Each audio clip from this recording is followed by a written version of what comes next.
Welcome to the Steering Change Podcast, navigating through the commercial transportation industry in Alberta and beyond. Powered by the Alberta Motor Transport Association. Here's your host, Josh Hannaberry. Friends in the industry. I'm your host, Josh Hannaberry, and I want to welcome you back to another episode of the Steering Change Podcast. There are several critical components a safety professional must consider to ensure an organization's safety program is effective. While the policies and procedures within the safety program are important, what's equally or even more important is to ensure they're effective. There are different metrics that must be reviewed continuously to ensure your safety program is in fact working. When we consider important metrics for the commercial transportation industry, we can think of things like the number of collisions, inspections, convictions, which will be shown on the company's carrier profile. Other important details can be shown on the commercial driver's abstract, which is required to be reviewed at a minimum once annually by a carrier here in Alberta. While it's important that we understand what is reflected within these documents and the impact that has on your company, it's also important that we understand what events take place on the roadside or at a vehicle inspection station that would cause such events to be reflected. Which brings us to today's episode. I'm excited as Cliff Litke, Senior Advisor of Workplace Support Services here at AMTA, and I speak with Sergeant Brian Davyduke, CVSA Program Coordinator, and Inspector Dan McCormack with the Sheriff Highway Patrol. During our conversation, we dive into the impact Sheriff Highway Patrol has on road safety in Alberta and discuss some of the collaboration efforts between them and other organizations such as AMTA, CVSA, and more. Dan, Brian, Cliff, honestly, so excited for our interview today. Really want to welcome you to the Steering Change Podcast. Thank you for having us. Yes, thank you for having me. Absolutely. No, this is an honor. We're really excited. I think there's going to be a ton of value that we're going to discuss today. And just knowing who we're primarily speaking to in the transportation industry, I think there's going to be a lot of value received. So really do appreciate everyone's time. So Dan, to start us off, why don't you share a little bit about yourself as well as your role at the Sheriff Highway Patrol? Sure. So my name's Dan McCormack. I'm an inspector with the Sheriff Highway Patrol. I look after District 2 in the north region of the province. Maybe a little bit about myself. I've been in law enforcement now for 26 years. Prior to that, I actually started my career right out of high school, getting my Class 1, following in my dad's footsteps. I drove till I started this job here, till 1998. So my primary role was hauling fuel up in the Peace Block. And then going to school, I went back and educated myself into the law enforcement program, which allowed me to get into the job that I'm in. And I started back in 1998. Back then, we were with the Ministry of Transportation, better known as Inspection Services. Some of the older generation may remember seeing that on the side of the vehicles. And our primary role was doing CVSA inspections and infrastructure protection. Since that time, we've evolved again with the Alberta Sheriffs, and we've become one organization. Again, I started my role as a transport officer in the early 90s, and then I've worked up to the rank of inspector where I'm at today. It's awesome. Yeah, it's awesome that you're here. And I know throughout our conversation, there's a lot of things that we're going to hit on, but it's awesome also to know that you are a Class 1 driver. And I think a lot of times, just professional drivers as a whole, it's a thankless career. But when you can have pride in what you're doing and you can actually use that mentality in your role for the last 20-some years, it really does make a difference when you're looking at the perspective of industry. So it's really good to have you here. Absolutely. And I've seen that shift over the years as well. Like I said, growing up with my dad in the industry, I remember, the years of when a driver wore a uniform and they often had their, he has all his safety pins that were always wore on your belt. And it was kind of a level of pride that came with that, right? So you definitely seen that in the industry. Agreed. Yeah, for sure. I also want to do a quick congratulations, kind of a little squirrel moment, but we're super proud that you were recognized as Friends in the Industry Award at our conference not too long ago. That was, watching you go on stage, you look sharp. It was just knowing the impact you've had on our industry. It was great to see that you were recognized. And thank you very much. No, it was an honor to receive that award. Again, I've always enjoyed being able to work with the industry, and I think that's kind of the reason why I've just been best suited to where I'm at for the last 26 years is I've always had that ability to work hand in hand with the industry, even though I've left it for the law enforcement community. You've always been able to be a part of the, the changes and the growth and things that are helping the industry move forward. Awesome. That's good. Great. Okay. Well, we'll definitely be having a lot of good back and forth. So Brian, now my friend, can you share a little bit about yourself as well as your role at the Sheriff Highway Patrol? Yeah, so my stream into the government was a little bit different. I started off as a seasonal park ranger and did a few seasons doing that, worked some contract type work with Fish and Wildlife, and then transitioned into commercial vehicle enforcement. Actually, Dan and I were in the same class, so we're both at the 26-year mark. Started in 98 with back in the day inspection services with transportation and utilities. And since then, I've done a few different roles. I was, a roadside inspector as a transport officer for several years. Transitioned to a district sergeant at the White Court Vehicle Inspection Station. Was there until my current role, which is now the CVSA or Commercial Vehicle Safety Alliance Program Coordinator for Sheriff Highway Patrol. Basically, in that role, I'm responsible for delivering and administering the CVSA program to all enforcement agencies in the province. Awesome. Yeah, it's interesting hearing the start of someone's career and where it's kind of taken you. Throughout just the conversation, we're really going to highlight, Brian, part of it is your expertise when we're talking commercial vehicle safety enforcement. But also I would say it's your ability to clearly articulate how things impact a carrier and a professional driver. When I first met Brian, actually, it was through a CVSA training. It was the first time, I believe, in Canada, for sure in Alberta, where civilians could take the training. And Cliff, who we're going to reintroduce here momentarily, we took it together. And that was noticeable right away, Brian, I would say, is your ability to clearly articulate why this matters from not just an enforcement's perspective, but also the impacts it's having on road safety for a driver and for the carrier of the operation. And yeah, it's just great to hear your backstory and excited to have you on the conversation on the podcast. Thank you. No, I'm very excited to be part of this. It's awesome. All right, Cliff, my friend, your turn. Welcome back to the Steering Change podcast. Why don't you kind of give a quick recap of who is Cliff Litke? Oh, I can do that. Thanks, Josh. And first of all, I just want to thank Dan and Brian for taking the time to be with us this morning. And I know you guys are busy with the new recruits and stuff, so your time is very much appreciated. My role at AMTA is I'm the senior advisor for the Workplace Support Services team. Fortunate enough to work with a team of compliance, labor, OH&S, and WCB specialists. Not to mention getting to work alongside a group of people that have quickly become some of my best friends, Josh included. I was listening to Dan's story on how he got into the industry, and I know Dan and me have had conversations with this in the past, and it's actually quite similar. His dad was a truck driver. My dad was a truck driver. I wanted to get into trucking, so I did it right out of high school. First 10 years I was a driver, then went to school, came out, and was in sales or business development, I guess it's called now, for transportation for another 10 years. And got an opportunity to be a terminal manager for a medium-sized carrier in Edmonton here, and quickly became the dangerous goods instructor, or the TDG instructor, the PDIC instructor, the LCV instructor. Did all the driver training, mentoring, and all that stuff. And I probably learned more in those 10 years than I did in the previous 20. And now this month is 5 years with AMTA, and I've been able to put all that 30 years into these last 5 to be able to, I guess, advise industry with the network that we do have. So it's come full circle, and I'm really happy with the team we have, for sure.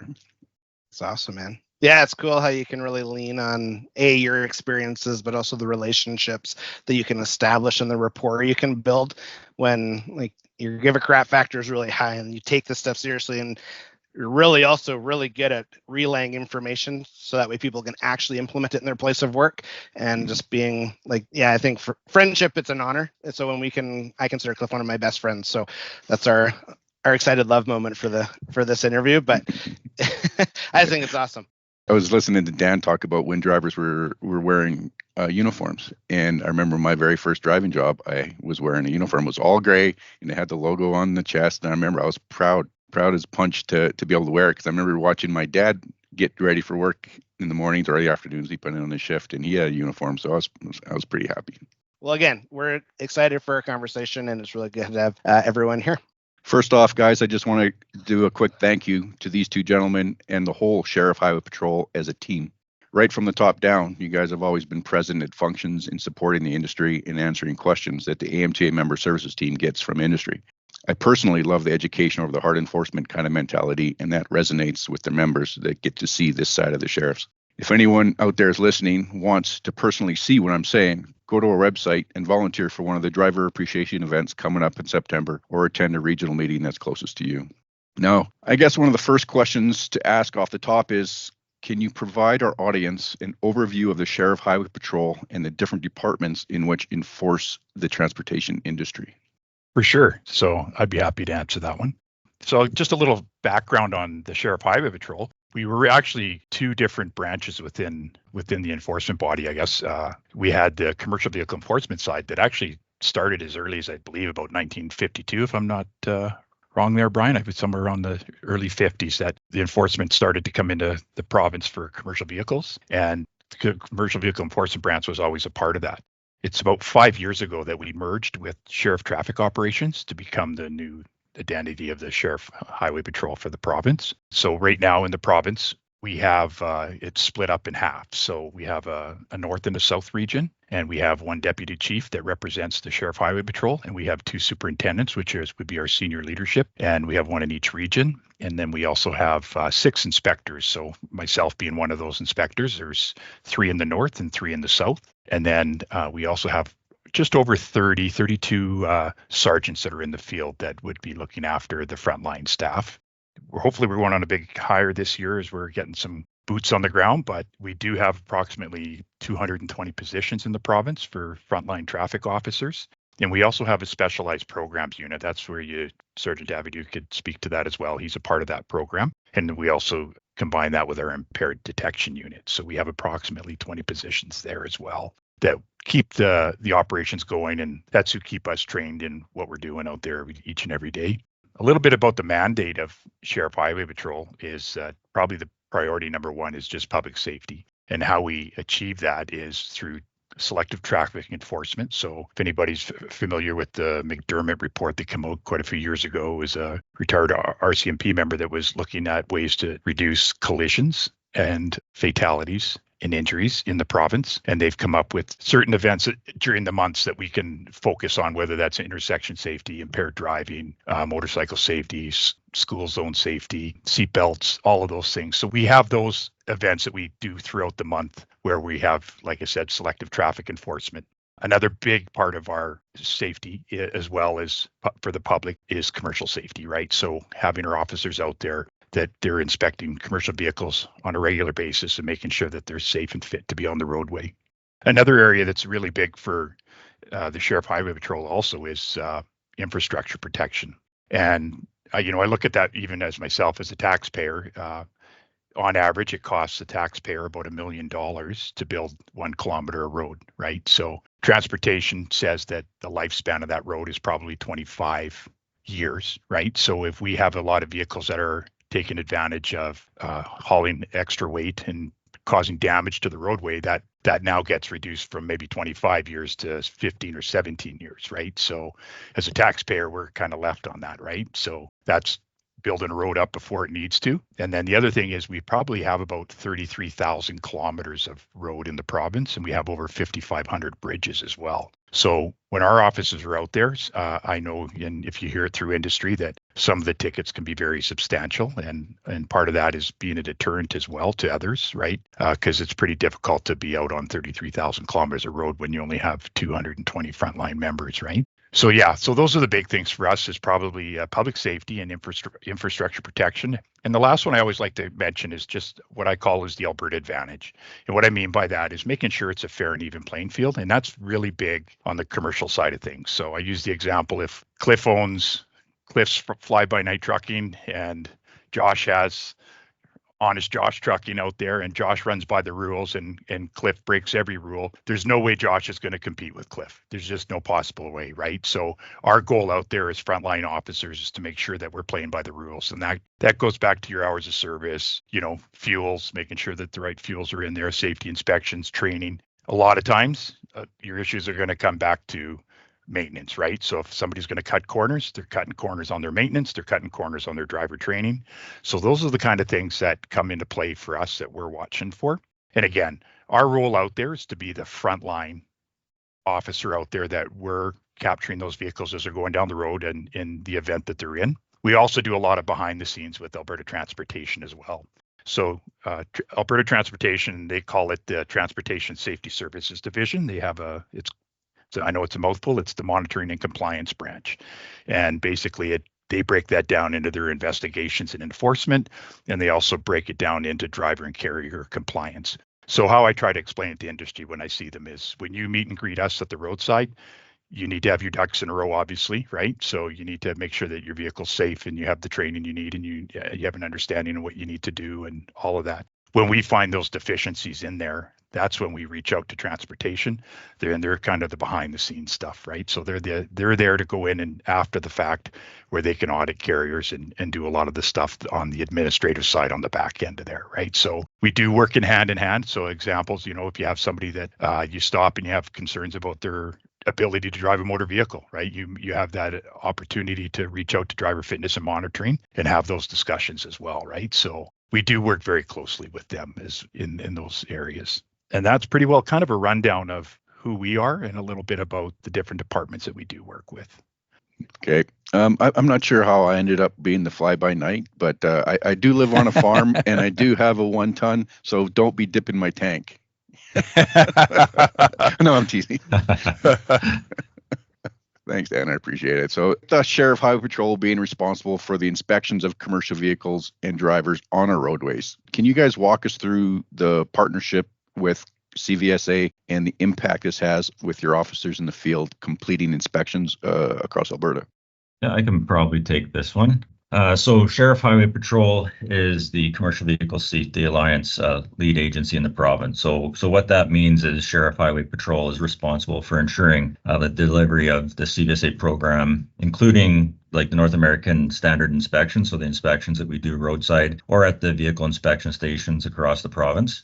We provide training as well to not only Sheriff Highway Patrol members, but all other law enforcement agencies in the province.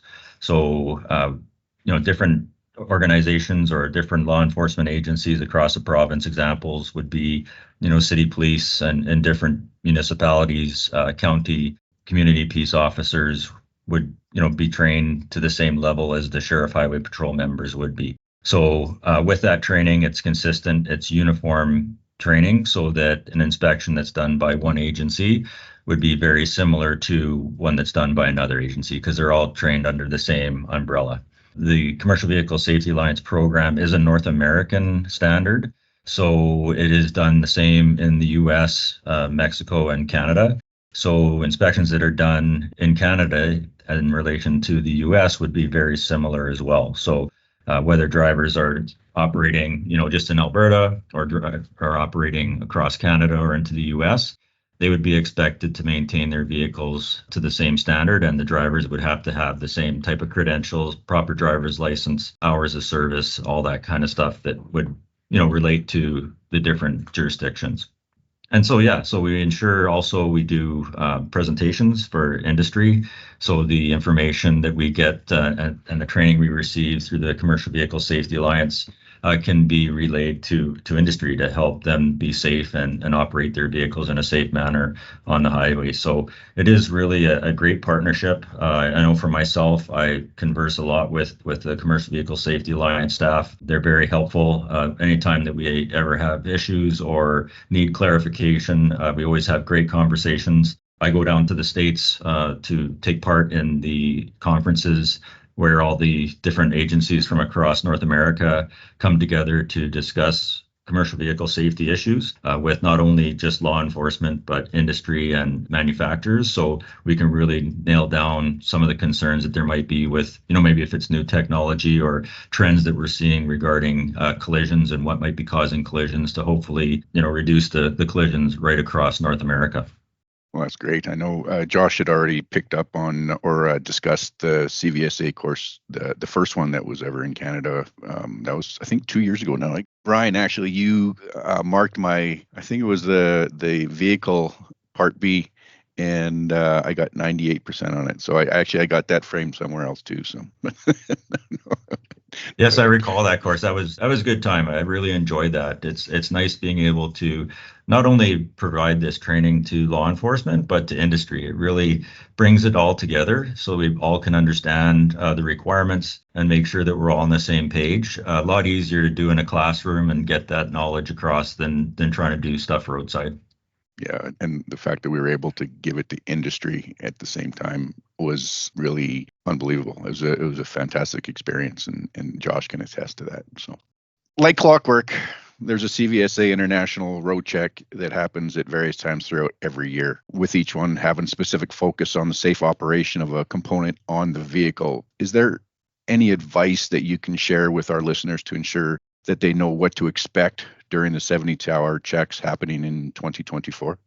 Yeah, so the focus this year for International Road Check is actually tractor protection systems, anti-bleed black valves, and controlled substance and alcohol possession and use. So that's the focus this year. Each year it kind of changes up as to what we're typically going to concentrate on. Now, that's not the only thing that we look at. We're doing basically level 1 inspections, which includes, inspecting the driver's credentials, their hours of service, as well as the vehicle that they may be operating and the trailers that they might be towing. So we do a full, complete inspection on that. My suggestion, like any day, whether it's, International Road Check or any other day of the year, I always feel that, a proper trip inspection is paramount for the safe operation of a commercial vehicle. So before you're heading out on the road, it's good to make sure that whether it's your driver or whether you might have someone that does those inspections specifically for your company, that they do those before they head out. According to the NSC Standard 13, National Safety Code Standard 13, there is a requirement for them to inspect their vehicles and record that information on not operated vehicle if they're found to have a major defect. So I know that's something that anytime I do safety presentations, I often get asked the question, what one thing would you do to try to reduce the number of, especially vehicle type violations? It would definitely be a proper trip inspection. If you get underneath there the vehicle and you get around the vehicle and really take your time and have a look at the components, often you will find those things which shouldn't go on the road even before you leave the yard. So, like anything, we understand that things can happen on the road.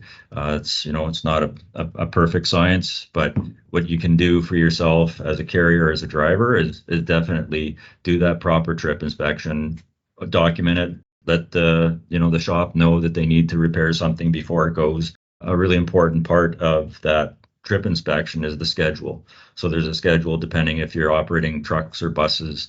And, if you do the inspection to that schedule, look what might be considered a major defect and ensure that you don't operate that vehicle until it's repaired before you go out on the highway.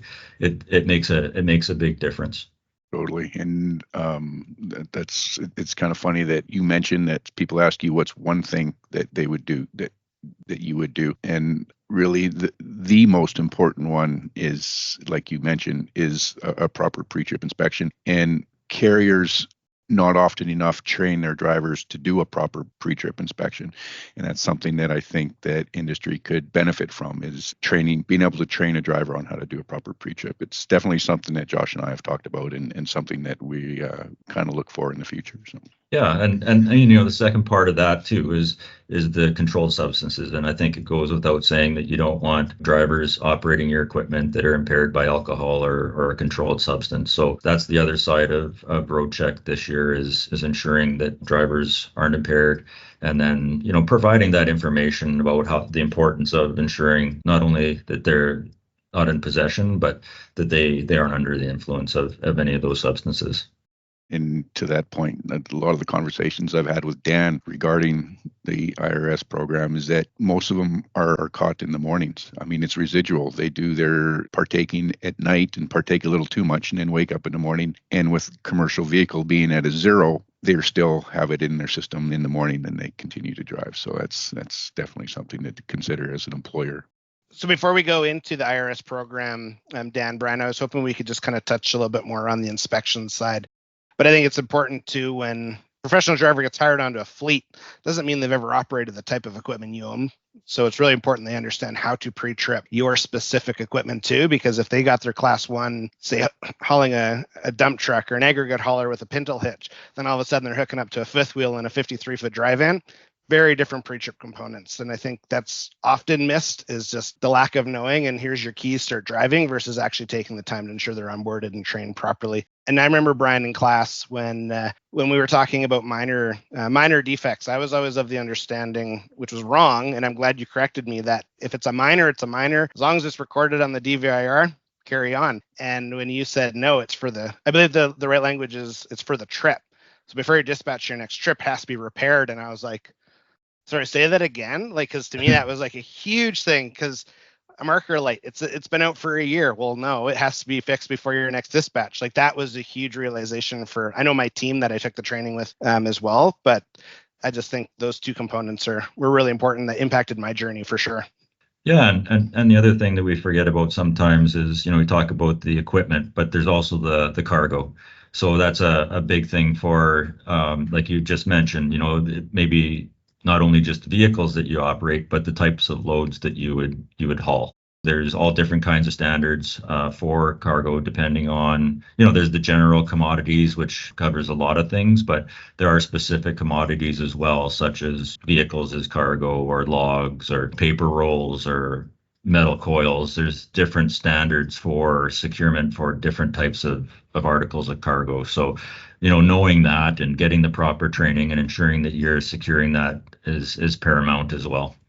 Agreed. Yeah, completely. So Cliff, when you were just talking on the CVSA international road checks, but when Dan was giving the first overview of the Sheriff Highway Patrol as an entirety, we were talking a little bit more. He mentioned more on the inspections in our province. So what's kind of the difference then when the sheriffs are out doing inspections, if it's in joint efforts with, say, the RCMP, local city enforcement, or just your own teams? Are you looking for different things than you would be during these international road checks? And I didn't know if you're allowed to, but if you're allowed to say, are there common violations that we're seeing specifically in Alberta? Yeah, so when we do our inspections, it's typically the same. International road check is a little bit of a different focus. International road check is designed to basically finish your inspection and pick the next vehicle that's available. So it's very much a random inspection. So the results from that come from, and kind of give you an idea, is the general condition of the industry as a whole. Because we're not targeting specific types of vehicles dependent on it's going by. So if we see a cargo securement violation on the one that's in behind the one that we're supposed to pick, well, we pick the one that's in front of it. It's supposed to be the next available.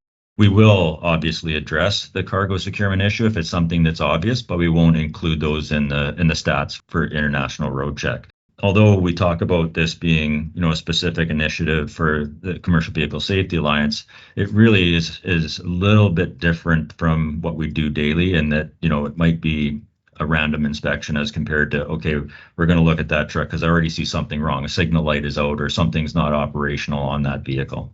Awesome. Okay, no, that's good to know, because the just coming from industry and always being like, I don't know why my tractor trailer got pulled in for this random inspection versus the advertisement that we do see across North America for the road check. So I appreciate that for sure.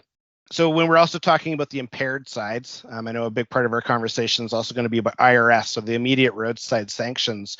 So Dan, I'm going to give you this question. Sure. Can you kind of provide an overview of the IRS program and how the program's working, which is ultimately helping make our roadways safer?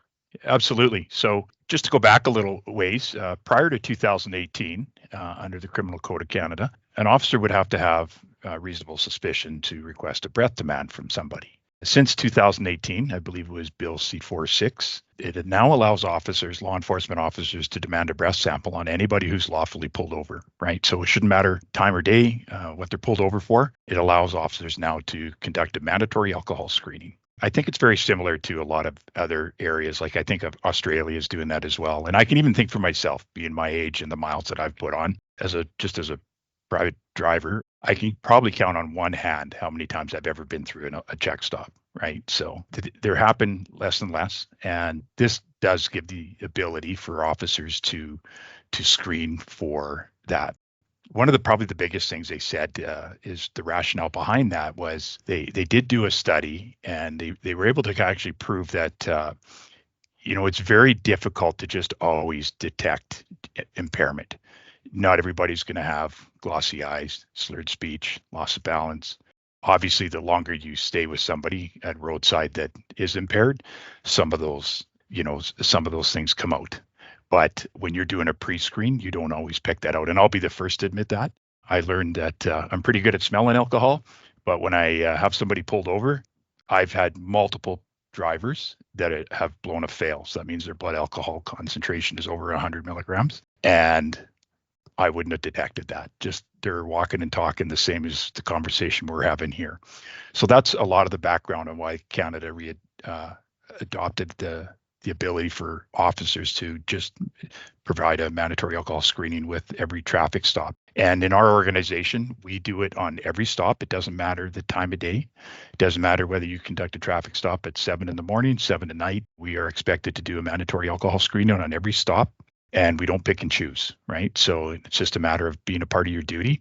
I always try to tell people driving is a privilege, and it takes less than 25, 30 seconds to obtain a breath sample, right? So we do that on every stop. And I can proudly say the Alberta Sheriffs have been a part of this program. We didn't get into the rate at 2018. It wasn't until we merged together as the Sheriff Highway Patrol.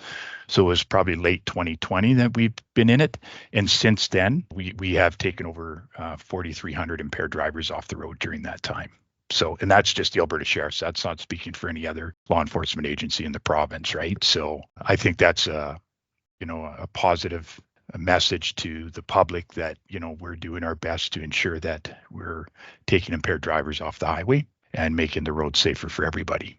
Totally. I remember you gave an update when I was in Edmonton, and we were at a regional meeting. I'll set the stage. We were at a regional meeting, and part of the I would say the value of our industry meetings is when enforcement is able to come and present just really important information that are impacting carriers and professional drivers in Alberta. So I remember, Dan, when you first shared, you were talking about the I believe there was an inspection that just happened, but then you also shared on this.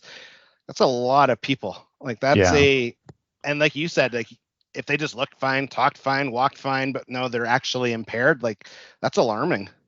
Yeah, it is. And something else I just wanted to quickly touch on as well is, it isn't just alcohol, right? We seems to think now that cannabis is licensed, there seems to be a lot of mentality that, they can just have it with them at roadside. And it's no different than transporting alcohol, right? You can't go down the road with a crock of whiskey beside you. No different than carrying your cannabis. It has to be in a safe location away from the driver, and the driver can't consume it any different than they would alcohol, right? So our officers out there are SFST trained, which means that they can do a standard field sobriety test at roadside. And we also have the ability to request a swab if we had to test for cannabis as well. And again, those are the things when we talk about the IRS program, you have a GDL program, which is your graduated driver's license, as well as a commercial vehicle driver license. And they are not allowed to have any traces of THC or alcohol in their system if they're going through an inspection or if they were to be tested, right? So again, we talked a little bit about the size and weight of some of these vehicles, and the rationale is behind not wanting somebody to be under the influence of a drug or alcohol driving those vehicles. So that's pretty well the program and why we're out there for sure. Completely agreed. It's interesting once you said that, it made me think of like your reaction time to even hit, like applying your foot on the brake. And you have enough distractions in life as it is when you're on the road, from nice weather, smoke in the air, nice cars, whatever it is, to all of a sudden, you're going to put that many more people's lives at jeopardy and your own over that. I had one last question before I give it back to Cliff, but he mentioned the morning times and people having a little too much fun at the night before they feel fine, they go to work and they're actually not fine. Is that a trend that your team is seeing when we're doing roadside, like when they're doing the breathalyzers roadside, or is that just part of it? I think there's people that just habitually drink throughout the day, and you're going to find those people under the influence in the morning as you are. anybody else. But I do believe there's a bit of a misconception for people that they figure if they have a few hours sleep or a cup of coffee or something to eat, that they're going to be okay if they've had a late night at a social event and then have to be at work early, right? So, yeah, we all hear the messages on the radio all the time that you can eat all you want and drink as much coffee as you want or have as many showers as you want.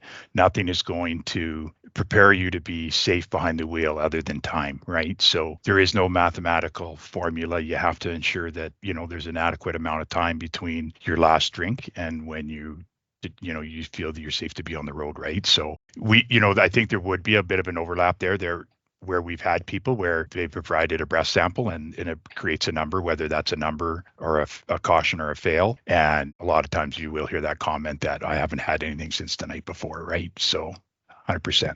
No, I appreciate that. Thank you very much. Crazy.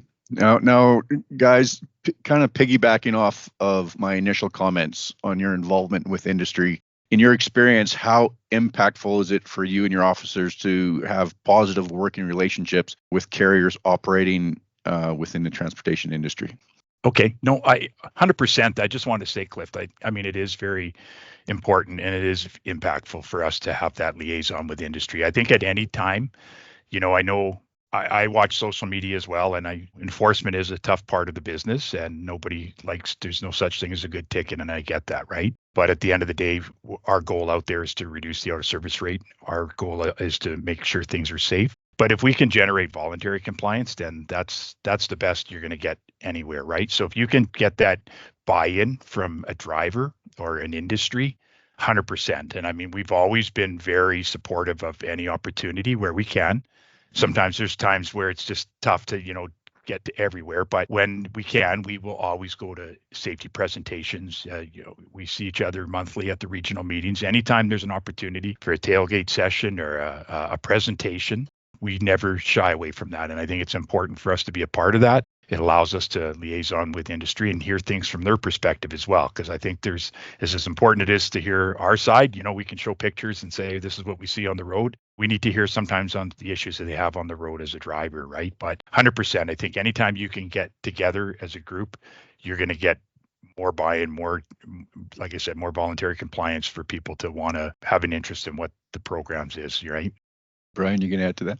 Yeah, I would have very similar comments. When we talk back, Josh was talking about the fact that, we have these industry courses that we put on that familiarizes industry with, the CVSA program and things to look for, when it comes to driver credentials and hours of service and then the vehicle equipment. I always look forward to those.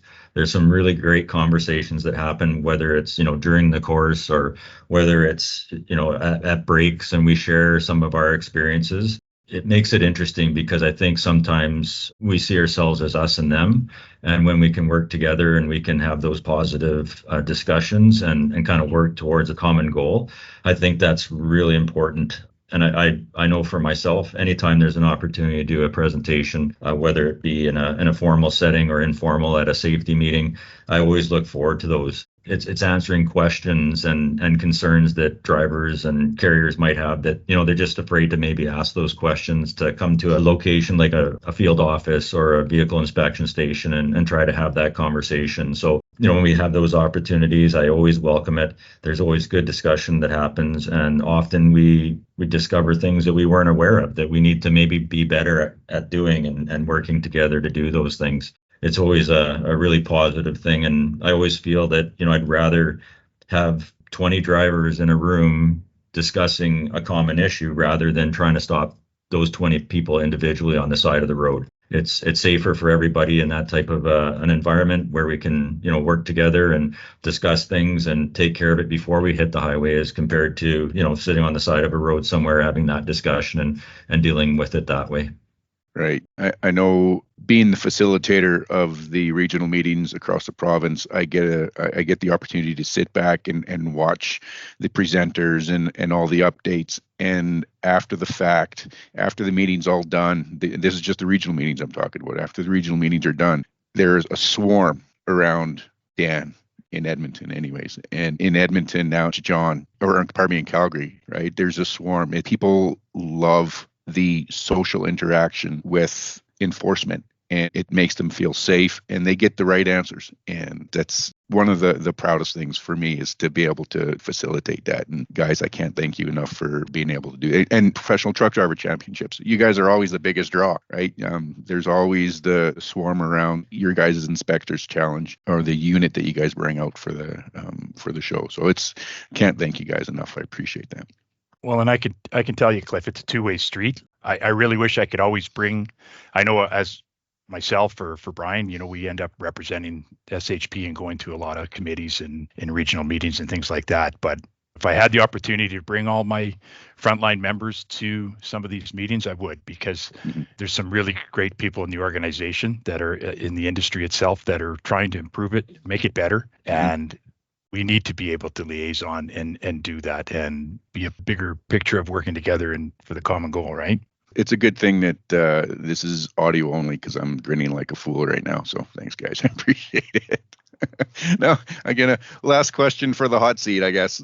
As a commercial driver myself, and one that will probably go back on the road as a retirement gig in a few short years, I know that it's nerve-wracking, when you see those lights up ahead, letting you know that the scale's open and there's a chance for an inspection.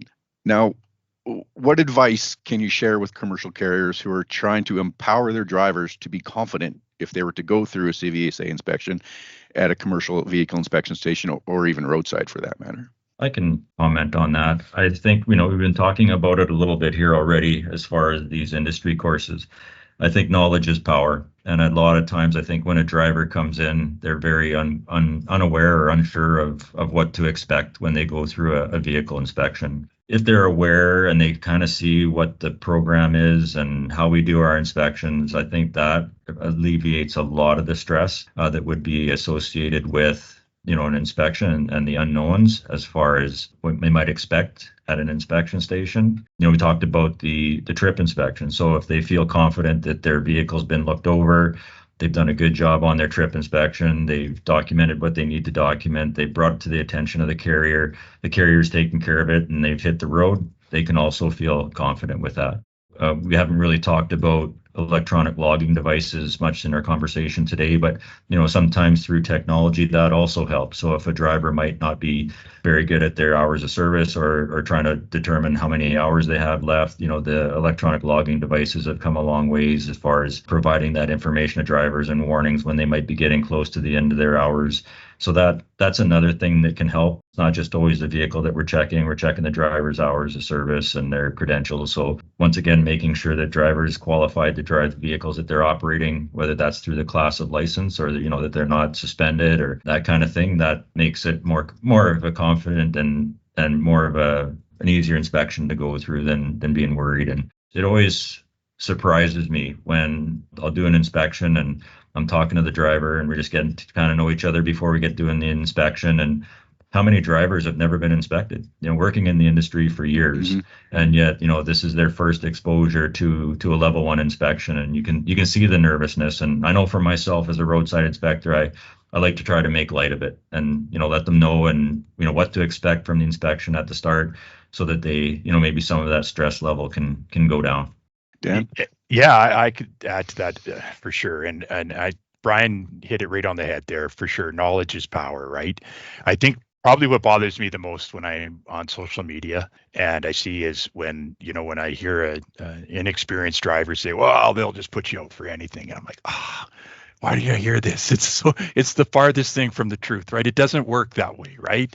Like the mindset that we're just making it up as we go here, right? It's a very thorough and systematic inspection, and there's a criteria that we have to follow. And I would encourage any driver that's a professional driver to take advantage of the information that's free out there, right? There's interpretation guides for cargo securement. There's, the carrier can purchase the out of service criteria for the year. Even for ourselves, I'm not going to lie to anybody and say we haven't made a mistake on an inspection. There's a resolution dispute process that says, hey, here's the process if an inspection was done and they want to dispute a violation, right? There is a process for that. But I agree that the knowledge is left to the driver or the carrier to make sure that the driver is educated. And again, the biggest thing is that trip inspection. We see it often where, a lot of time is put into the ability see how well the person can drive. but is equally as important to make sure that they know how to properly inspect a vehicle, right? Because if a vehicle rolls through an inspection, when we find 5, 6, 7, 8 violations, chances are that didn't occur from the time the vehicle left, right? Mm-hmm. I know Brian referenced that earlier. If it's got tires, you're going to have trouble, right? And it's not to say you can't have a flat along the way, right? Or a light goes out, that they don't just, only happen at the terminal, right? But when you start to see multiple violations, that's typically an indication that somebody didn't do a very thorough inspection before they left, right? So we have to make sure that they're walking around that vehicle. And we hear it all the time, right? Like the inspection our officers are doing is really the inspection that we're expecting out of the driver to do, right? We're not doing anything different or magical here. We're just doing a systematic and thorough inspection that we're going to start at one point. We're going to go through those points, and we're going to make sure that the driver has done that and documented that, right? Right. And you'd mentioned the resolution program. Dan McCormack's cell number is 403. No, I'm kidding. No, that's not how. Yeah, and you know what?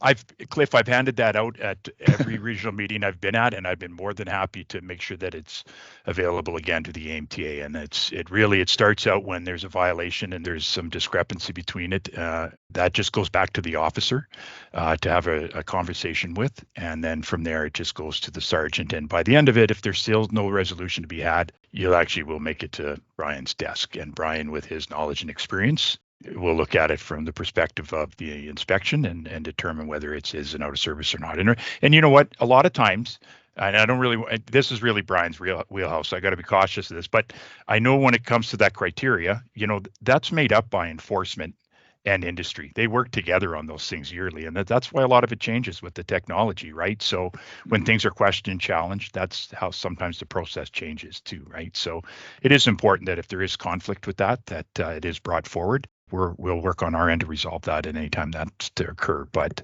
again, if the driver is knowledgeable going into the inspection, so they have a thorough understanding on how to do an inspection, or to question any concerns they have with the inspection, there's a process for that.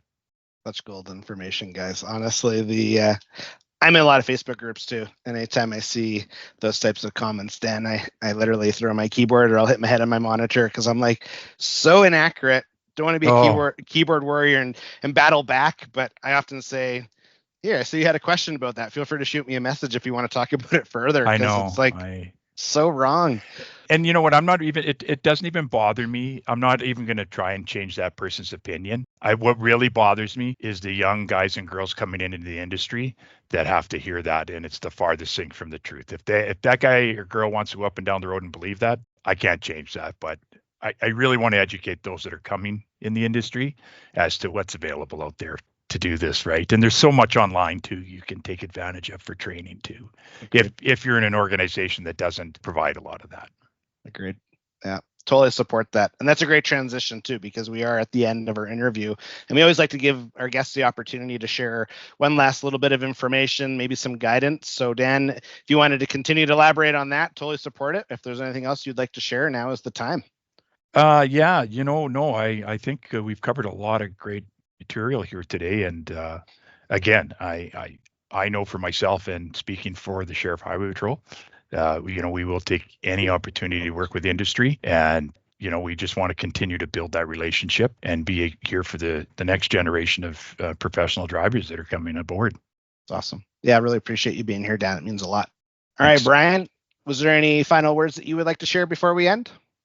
I guess just one more thing that we didn't really touch on that can really reduce the stress for a driver is, having their paperwork all together and making sure, we talk about trip inspections as far as the equipment's good, but paperwork, as we know, we're in that type of a world where paperwork's important and all those documents need to be produced. So often we have an inspection takes a certain amount of time, and, nobody wants to really be tied up for longer than they have to be. So one of the things that we notice is when we start doing an inspection, the amount of time it might take to get paperwork together, it really should be part of a trip inspection, making sure that your registration is up to date, your insurance is up to date, you have your schedule under the National Safety Code Standard 13, your trip inspection's done, right? So your periodic inspection, your CVIP inspection paperwork is all there, and your decals are valid. And often, we do get drivers that will say, well, that's not my responsibility, that's the carrier. Well, at the end of the day, when you're getting in there and you're going to be the one producing that, you need to know where it is, and you should be confident that that's all valid. So that would be my only other comment. And yeah, just that I'd like to thank you both and the AMTA for providing this opportunity to take part in this podcast. I really enjoyed it. Awesome. Yeah, and that's super good information too. I could only imagine when conversation's good, you've done a good job setting the stage, and then you ask for license, registration, insurance, maybe permits, whatever it is, and they just kind of look at you like, what? Or yeah, here's 19 years worth. I think it's in the binder. Like that could be. Those are fun. Yeah, no, we do. We find that, some of the paperwork, we're almost doing the administration side for them. It's like, no, you don't need this. You don't need that. You can throw that out. You can keep this. Just that cleanup every once in a while definitely helps to keep things go nice and smooth on this side of the road. Agreed. No, that's awesome. And thank you very much. I appreciate that. All right, Cliff, my friend, bring us home. Any final thoughts that you would like to share? And you haven't said the one thing that you promised me you were going to say, and we even talked about it before we hopped on to do our live interview about how cool I am. And that Josh is the greatest ever. Yeah. Yes. No, I'm just kidding. Yeah. Any final words, though, that you would like to share before I close us off? Yeah. First, I just want to thank Sheriff Highway Patrol, or more specifically, Dan and Brian, for being such good sports and letting us grill them for the last 50 minutes. And Josh, I want to thank you for letting me co-host with you. Public speaking, obviously, is not one of the things I'm very comfortable with, and it's not every day that I get to do something that's this far out of my comfort zone. So it's a testament to Josh's ability to put people at ease and ask the right questions. Great job, my brother from another mother. That's awesome. So in closing, and we did reference quite a bit during our interview, some of it was acronyms, some of it was really good pieces of advice. So where applicable, definitely check out the show notes. I've included some links for references. I really want to encourage that those listening, you do consider hopping in either in person or online to our virtual or in-person regional meetings. It's a good opportunity to meet. If you're in Edmonton, you're going to meet Dan and Brian. I'd encourage you, and I know your schedule with travel and stuff is also crazy, but I know that you've been very visible. We're super grateful for John down here. Shout out to Darren Thompson as well, who I know is in a little bit of a different career direction, but he was the first officer that I met that actually took the time to hear me out. And I felt we've built a great friendship since. And really just want to encourage, show up, ask questions. Something that I learned throughout my journey is kind of the greatest gift that enforcement brings is the relationship side. And we're all human. We all care about things outside of work. And I think collectively our industry, if you're operating on the road or if you're enforcement or if you're government, we do care about public safety. So there are really good officers that you can build strong relationships with, where you can ask the questions that if you're the professional driver and you don't want to ask your carrier, there's still great people that you can reach out to. So again, links are in the show notes, contact information for Cliff. He's our go-to if you do have questions that we can relay on to the Sheriff Highway Patrol. Definitely go through him. Before we end, the last thing though that was shared kind of towards the end is knowledge is power. And I like that you both, Brian and Dan, were able to really reiterate that and share many examples throughout our interview about the power of knowledge and the power of seeking knowledge and then applying it. So just really wanted to highlight that and just really mirror what Cliff has said. Thank you very much. I know we've built a great friendship over the last while, and I just think it's an honor that we can do this interview together. This is a highlight for our podcast and for our journey. So thank you very much for your guys' time. Appreciate it. Thanks for having me. Yes, thanks so much. Thank you for listening to this episode of AMTA's Steering Change Podcast. The views expressed by guests of the Steering Change Podcast are their own and may not reflect the views of AMTA, its hosts, or sponsors. Do you have a question that you would like answered on an upcoming episode of the Steering Change Podcast? We want to hear from you. To submit a question to the Steering Change mailbag, hit up our DMs on LinkedIn, Facebook, Twitter, or Instagram with the hashtag Steering Change, and your question will be answered either live on the podcast or by one of our SMEs here at AMTA. We ask that you share this episode with those in your network that could benefit from what we discussed today, and make sure to subscribe to our podcast on your favorite podcast platform so you can be notified when future episodes are released. You can learn more about us and our mission by visiting www.amta.ca. Now get out there and have a safe day.